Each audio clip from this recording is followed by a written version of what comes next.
Hector अपने time का एक ऐसा आदमी था जो बहुत ही दमदार और अच्छे जूते बनाता था।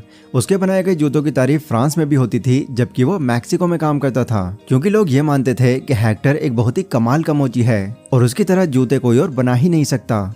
But in other hand Hector अपने इस बिजनेस से खुश नहीं था। वो दिन भर मेहनत करने के बाद भी हफ्ते के 30 जोड़ी जूते ही बना पाता था। वो ये बात जानता था कि अगर वो ज्यादा मेहनत करे तो वो और ज्यादा जूते बना सकता है, पर कैसे, ये सवाल उसे हर बार रोक दिया करता था। हेक्टर ने जब इस बारे में अपने दोस्त से बताया तो उसके दोस्त ने उससे पूछा, अगर तुम मानते हो कि तुम इससे ज्यादा जूते बना सकते हो तो एक बार तुमने ज्यादा जूते बनाने का ट्राई क्यों नहीं किया। तो हेक्टर ने कहा, देखो, सब मानते हैं कि मैं बहुत अच्छे जूते बनाता हूँ और ये सुनकर मुझे बहुत खुशी होती है, पर मान लो मैं ज्यादा टाइम देकर एक्स्ट्रा जूते बना भी लूंगा तो फिर मैं उन जूतों को बेचूंगा कब। ना तो मेरे पास उतना टाइम बचेगा और ना ही मुझे सेल्स की जरा भी नॉलेज है, जिस वजह से तुम जानते ही हो कि मुझे लोगों से पैसा निकलवाने में कितनी दिक्कत होती है।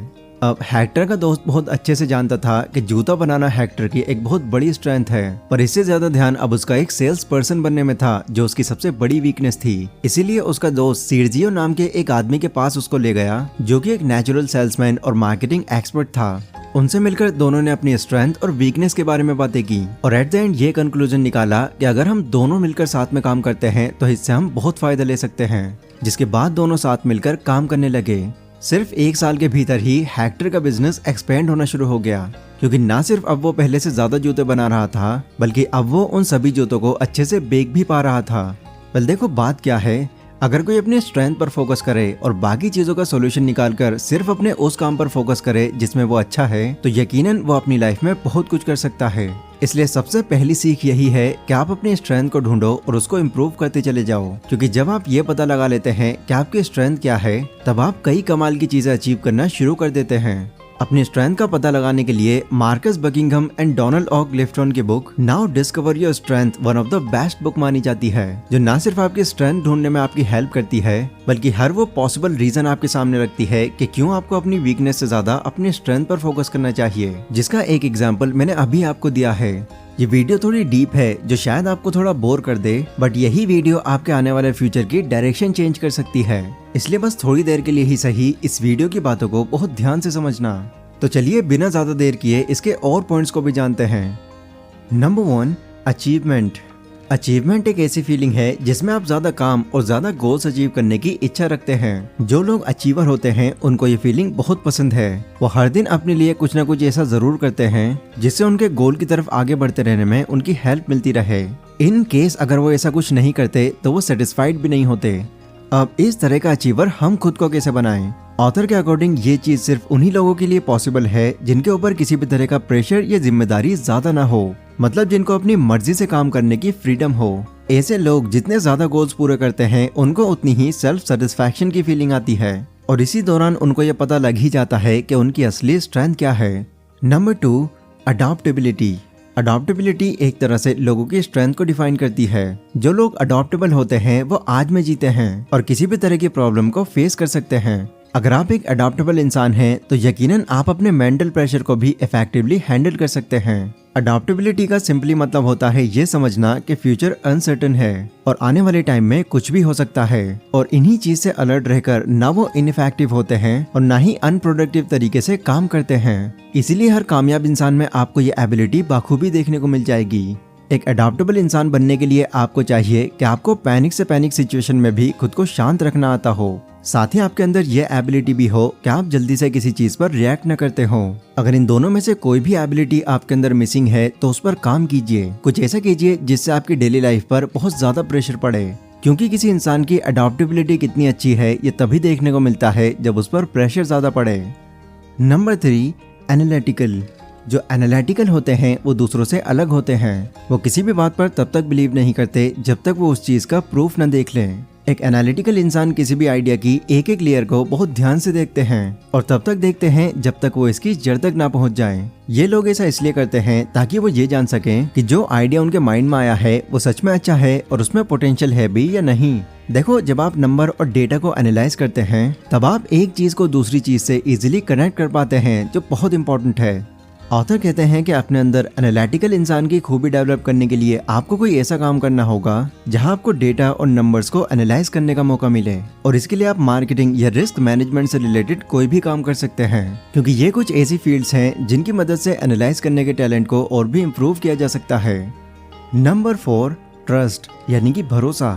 राल्फ वाल्डो एमरसन का एक बहुत ही फेमस कोट है जो है self trust is the first secret of success, यानी खुद पर भरोसा रखना आपकी कामयाबी का पहला सीक्रेट है। जब आप खुद पर यकीन करते हैं तो आप जो चाहते हैं फिर उसके बीच में और आपके बीच में कुछ भी नहीं आ सकता। खुद पर यकीन करना वो स्ट्रेंथ है जिससे आप जो चाहें वो अचीव कर सकते हैं। अब सेल्फ ट्रस्ट बिल्ड करने के लिए आपको क्या करना होगा, आपको ऐसे लोगों के टच में रहना होगा जो सेम आपके जैसा ही सोचते हो, मतलब वो भी खुद पर भरोसा करके ये मानते हो कि वो जो चाहे खुद के दम पर अचीव कर सकते हैं। जब इस तरह के लोगों से आपका कनेक्शन बनना शुरू हो जाएगा तो धीरे धीरे आपका खुद पर ट्रस्ट और भी पक्का होता चला जाएगा, जो आपकी स्ट्रेंथ को समझने के लिए बहुत ही ज्यादा इंपॉर्टेंट है। Number 5, command. कमांड का मतलब होता है चीजों का कंट्रोल अपने हाथ में लेना, खासकर तब जब कोई दूसरा उस कंट्रोल को लेने से मना कर रहा हो।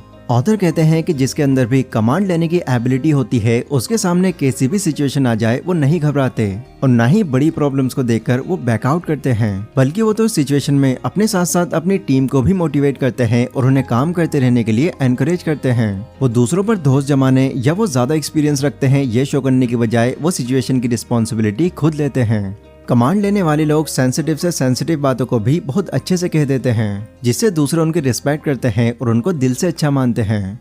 वेल, अब तक जितनी भी मैंने आपको थीम्स बताई हैं वो कहीं ना कहीं हमारे अंदर एक स्ट्रेंथ बिल्ड करती हैं। अब इन थीम्स को जानने के बाद में ये मान लेते हैं कि आपने ये समझ लिया है कि आपको किस थीम में फिट होना है या आपकी स्ट्रेंथ क्या है, तो ऐसे में अब आपके मन में ये क्वेश्चन आ रहा होगा कि अब अपनी स्ट्रेंथ को और इम्प्रूव कैसे करें। तो इसके लिए ऑथर हमको ये 3rd पॉइंट सजेस्ट करते हैं जो है प्रैक्टिस प्रैक्टिस प्रैक्टिस।